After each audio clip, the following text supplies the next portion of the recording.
This is WTMJ TV Channel 3, Milwaukee, Wisconsin, and it is time now for the WTMJ Afternoon News with PJ Wiggins. Friday, June 29th, 1951. Good afternoon, everybody. I'm Peter Wiggins, and here's what's happening in New York. The startling fact that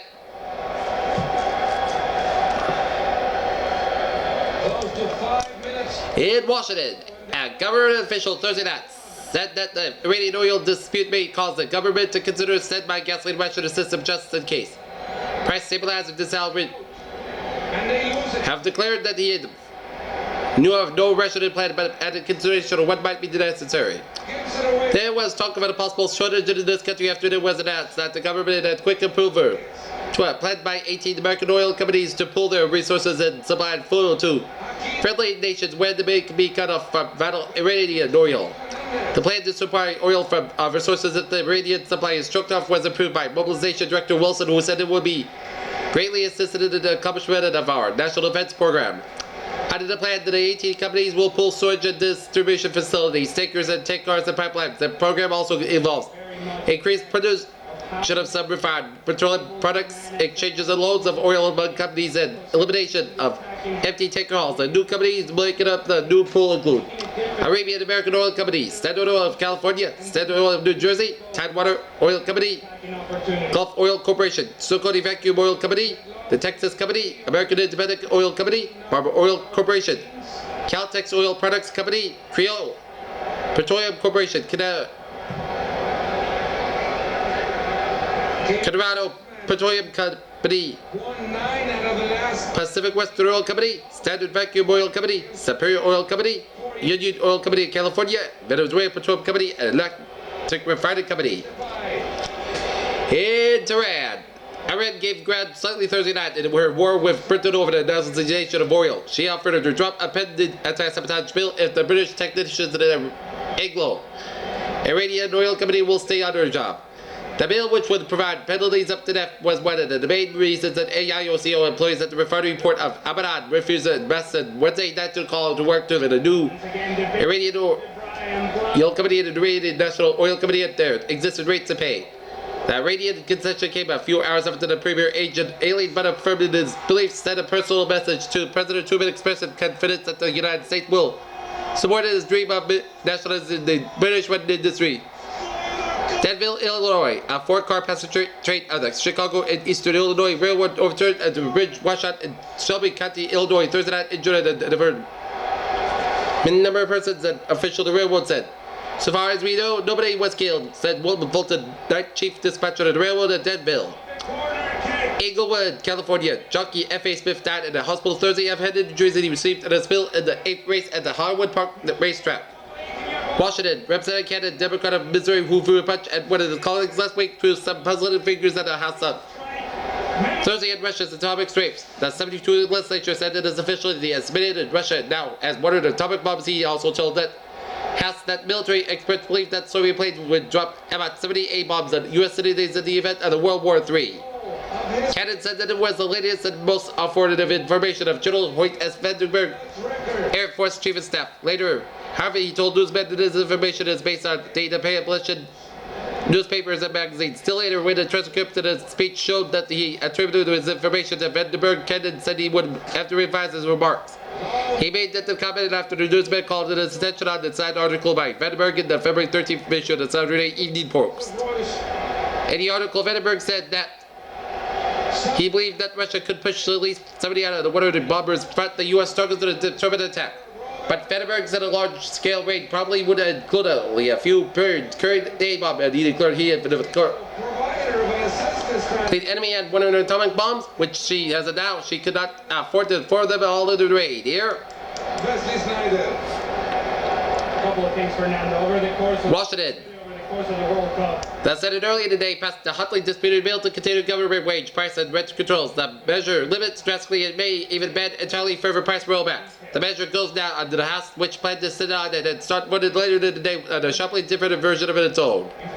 The vote was taken in an early morning hours after a marathon session after a bitter debate, which began at 11 a.m. on Thursday Eastern Standard Time to rebuff to President Truman. In New York, Leroy A. Wilson, who rose from $27 a week traffic clerk to presidency at a huge American telephone and telegraph company, died Thursday. Wilson, 50, had been at Presbyterian Hospital for about 2 weeks with a Nicole's illness, causing it was not known immediately. A company's spokesman said Wilson had been ailing for several months. Wednesday, Cleo F. Craig, AT&T Financial Vice President, was named acting president because of Wilson's illness. Wilson's death ended that American storybook career that began at the bottom of the economic ladder and carried him to the top of the world's largest corporate enterprise. As president of AT&T, Wilson administered $8 billion communications comment with approximately 1 million stockholders and with 625,000 employees spread throughout the vast mail system. He went to work for the company 29 years ago as a traffic clerk in Terre Haute, Indiana, where he was born and educated in 1940. He was elected president of the gigantic utility concern at a salary of $178,000 a year. His formula of success, he once said, hinges on two simple things: first, ability to the individual to analyze the situation and decide what should be done, and second, his capacity and courage to get it done. He took his first job at 14 as a ticket taker at a theater. He later played piano for silent films and in the summers worked as an iron ore shoveler to put himself at the World's Polytechnic Institute. In 1927, he was promoted to traffic superintendent, and 2 years later, he was transferred to the company's home office in New York in 1942. In 1942, he was promoted to general commercial engineer, and in 1944, was elected vice president in charge of finance of a salary of $75,000 a year. UN Secretary General Tribby Lee Thursday night declared that he was unified command that is appointed to proceed with a fire in Korea and descended progress that the direction of promising. Harry has stressed at the United Nations headquarters that he was making no predictions as to peace possibilities. In New York, a police helicopter landed on a dime Thursday to rescue injured steeplejack trapped 180 feet above the ground on the roof of the church. The helicopter did a spectacular mercy mission lit up on a 30-foot square section of the roof of the Cathedral St. John and divide between the church spires to pluck Peter Burr, 50. In safety, he fell 30 feet off the ladder. The craft was summoned when police were able to take the troubled steeplejack down a windy 2-foot wide stairway, and he refused to be lowered into the street by policy of a pulley. Burr, who lay for 2.5 hours on the roof, suffered a fractured right foot and a fractured rib, and as well as possible internal injuries. The rescue operation was witnessed by hundreds of spectators who cheered when the helicopter made the pinpoint landing. The helicopter hovered between the spires and the cathedral waited while the man was strapped up to the structure on the pontoon of the craft. Then it rode up to the landing again nearby Versailles Park, where the steeplejack was transferred to an ambulance. Burr and 4 of her men had been prepared to paint the 75-foot-high metal scaffolding. As Burr climbed to the top of the ladder, one of the top rungs gave way and he fell through the section of the roof under which another steeple was being built. Washington. The National Labor Relations Board ruled that Thursday that employers may fire workers who went down their product. And the decision involving the Jefferson Broadcast Company operated radio stations and TV station WBT in Charlotte, North Carolina. The board said that the head bill criticized that the television program was cause enough for discharging 9 employees. The head bill reported captured as a shot at second-class city and attacked the quality of the television programs on WBT TV, and it's signed by WBT technicians. It was issued and distributed by Local 1229 and the AFL Brotherhood of Electrical Workers, but did not bear the name of the union. The board agreed with the decision with Abe Murdoch and the Senate and John M. Houston had not voted overruled an LRB trial exchange. The trial examiner who had ruled that the discharges violated the Taft-Hartley Act, which bans employer interference with union activity. The board said that against the appeal to the public was that the employer ought to be boycotted because he offered a shoddy product to the consuming public, but not because he was unfair to the employees who worked to the product. Put on this South Korean legislature finally unanimously enjoyed and adopted a resolution opposing the ceasefire of 3 per hour. Boston. A Medford physician credited by the son of U.S. Senator Charles Toby of New Hampshire with current lung cancer said Thursday he discovered antibiotics which have completely annihilated moderate to advanced tuberculosis in 60 days and 6 weeks. Speaking before the Congress, Dr. Marbury Lincoln called these new antibiotics answer to hundreds of perplexing disease systems. Among those he cited were chronic dizziness and never-ending feeling of tiredness, leg muscle cramps, mental depression, and sudden medical outbursts, as well as other forms of human conduct. With regard to the research by Charles David Toby Jr. of Concord, New Hampshire, that was in good health after being treated for cancer by the physician 3 years ago. Dr. Lincoln said, I knew that it wasn't a perfect cure, but I'm no miracle doctor. I never made, not what all I have ever made. The statement said I can cure cancer. The Massachusetts Medical Society Wednesday called Dr. Lincoln before into study his method of cancer treatment. Dr. W. Richard Oller, Society President, said later that Dr. Lincoln agreed to a proposal that a group of physicians study his work. Dr. Lincoln and his Thursday that his discoveries have been achieved at the U.S. Lincoln Foundation, a charitable institution dedicated entirely to medical research. The antibiotics, which is described as a HSA, Lincoln Alpha Beta, are two pure strains of the most virulent and disease-producing germs that exist, as he said.